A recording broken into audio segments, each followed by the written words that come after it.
Hello cricket fans, কল্পনা করুন একটা tournament যেখানে বিজয়ীরা শুধু ট্রফি নয় $4.48 মিলিয়ন নিয়ে বাড়ি ফিরবে, এবং সেটা মহিলাদের জন্য।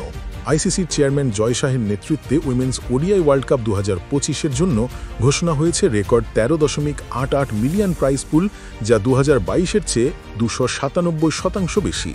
এটা শুধু টাকার কথা নয়, এটা উইমেন্স ক্রিকেটের ইতিহাসে একটা মাইল ফলক। ভারত শ্রীলঙ্কা যৌথ আয়োজনে 30 সেপ্টেম্বর থেকে শুরু হচ্ছে এই মহাকুম্ভ। আপনারা কি প্রস্তুত এই রোমাঞ্চকর আপডেট শোনার জন্য? চলুন ডুব দেই এই আকর্ষণীয় ঘোষণায়। ক্রিকেটের ইতিহাসে প্রথমবার মহিলাদের ওয়ার্ল্ড কাপের প্রাইজ পুল মেন্স 2023 ওডিআই ওয়ার্ল্ড কাপকে ছাড়িয়ে গেছে।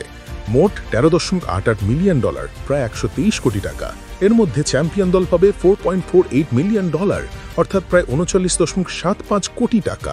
রানার্স আপ $2.24 মিলিয়ন, আর গ্রুপ স্টেজের প্রতিটা জয় $34,314 বোনাস। এমনকি সেই স্থানীয় দলও $2.50 মিলিয়ন নিয়ে যাবে। কোনোদিন হার মানাননি।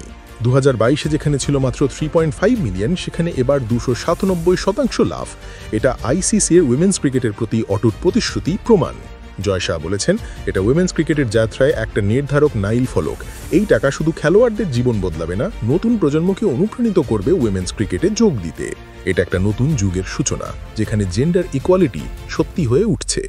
তো বন্ধুরা, এই বিশাল 13.88 মিলিয়ন প্রাইজ পুল কি উইমেন্স ক্রিকেটের জনপ্রিয়তা আর মানকে আকাশ ছোঁয়া দেবে?